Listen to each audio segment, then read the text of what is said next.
I am delighted to be here. This county, this community, has not always been overwhelmingly Democratic. And I believe that the generous reception which you've given all of us who are running this year indicates that it's time that the Vice President came back to Illinois and started to look after his fences. Because I think Illinois will go Democratic on November 8th, and so will the United States. Mr. Nixon, as you know, ordinarily runs as a rather ambiguous figure who is not really attached to any party because parties have no significance. But the other day he went down there and Senator Goldwater got him in a room down in Arizona and said, "Dick, you're a Republican. You got to admit it." So Nixon came out of the room rather shamefacedly and said, "Yes, I am a Republican. And I endorse every Republican candidate from top to bottom with great pride." Well, I've been saying that I'm a Democrat for the last 14 years because I believe the Democratic Party is associated with progress, because I believe the Democratic Party is associated with the public interest, and I do not need Barry Goldwater or anyone else to remind me that parties are important. In fairness to the Vice President, I should say that he went to Jacksonville, Florida the next day and said party labels were not important. I should bring that up. But one of the reasons why I'm glad to be running this year in this state is because I run with three distinguished citizens of this state and country. We need the best talent we can get in the 60s on every level. Every problem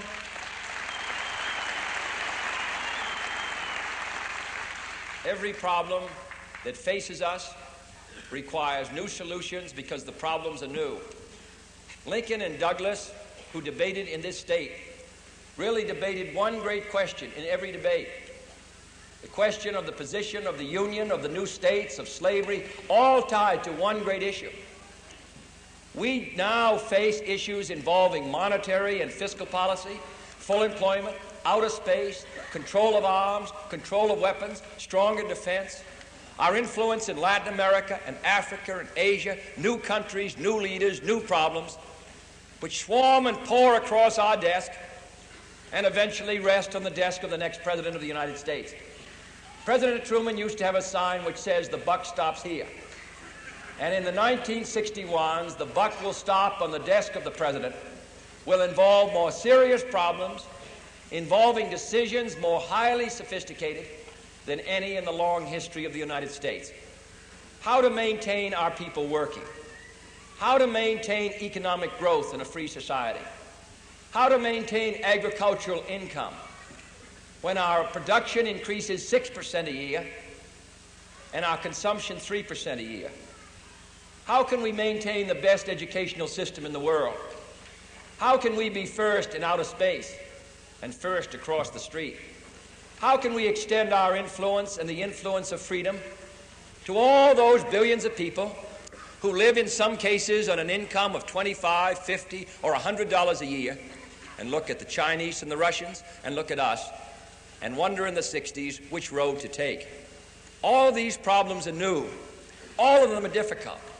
There's no easy answer to any easy question. But because they're difficult, we need the best talent we can get.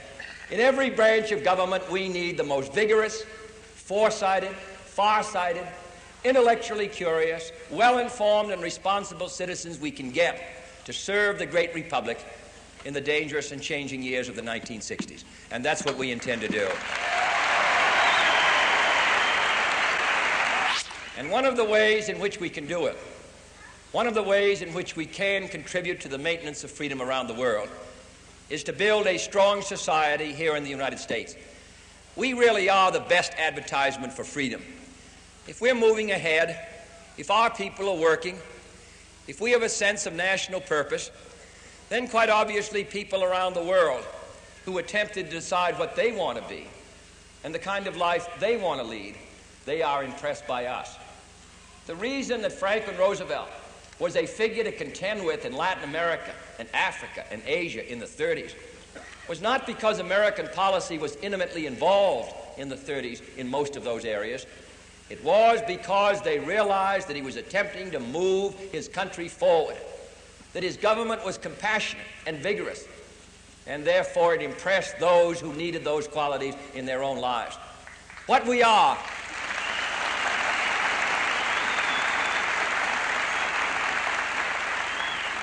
I have been critical in this campaign that the United States has not carried out a more vigorous policy of information around the world. Do you know today, in the changing and vital area of Africa, that we are nearly 14th in radio broadcasts? What we are here, as Emerson said more than a century ago, speaks far louder than what we say.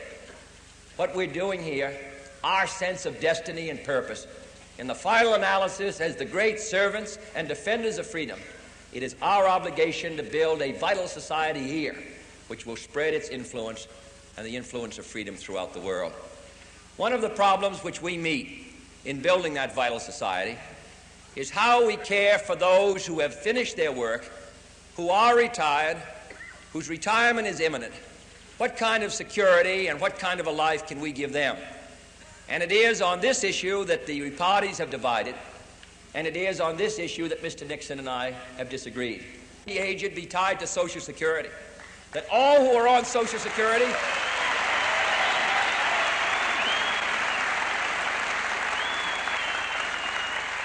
that all people who participate in Social Security will pay for their treatment, which will average about 3 cents a day, which will average about $10 a year during their working years.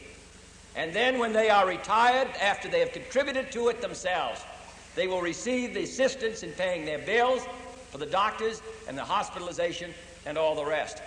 The measure is balanced financially. It is actuarially sound. It is in the tradition of Social Security. There is no pauper's oath. There is no commitment that we're medically indigent before we receive the assistance, and it does not represent a drain on the Treasury of $2 billion because it's paid for on the way. These are new times requiring new people and new solutions. And I believe that in these kind of times, when this country must move, when it must be inspired by energy, when it must drive ahead, if we're going to survive, if we're going to defend freedom, we cannot sit by and let the world move around us. We have to move with it. We have to lead it. We don't want to be like the leader in the French Revolution who said, "There go my people, I must find out where they're going so I can lead them." We want to lead them ourselves.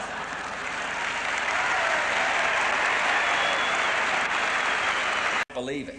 This is a young and vital country. Its best days are ahead. And I come to this county, and I come to Rockford in Illinois, and ask your support in making America move again.